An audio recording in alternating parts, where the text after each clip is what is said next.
AFP. Environ 10 000 emplois dans la banque et l'assurance pourraient être délocalisés du Royaume-Uni immédiatement après le Brexit, a prévenu mercredi un haut responsable de la Banque d'Angleterre BOE.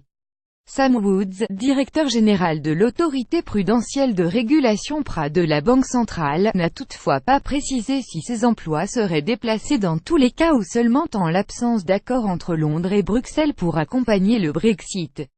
L'effet à court terme, sur la base des plans de secours que nous avons reçus des banques et des compagnies d'assurance, devrait être d'autour 10 000 emplois perdus pour le Royaume-Uni, a-t-il déclaré devant une commission parlementaire de la Chambre des Lords.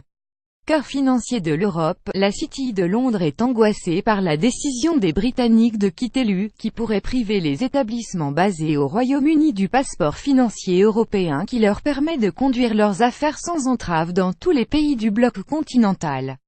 Monsieur Woods a toutefois ajouté qu'il serait « surpris » si les banques et sociétés d'assurance transféraient plus que 10 000 emplois dans l'immédiat, au vu des informations que la BOE a reçues cet été de leur part.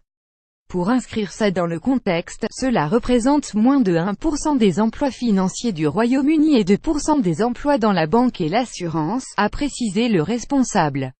Le Royaume-Uni doit sortir de l'UE à la fin mars 2019 mais les autorités britanniques et européennes peinent à progresser dans les négociations de sortie, au point que le risque d'un Brexit sans accord commence à être agité. Interrogé sur l'impact à long terme en cas d'absence d'accord, M. Woods a estimé que les chiffres de 65 000 à 75 000 d'emplois financiers perdus mis en avant depuis mardi par la BBC s'inscrivaient dans le champ des possibles.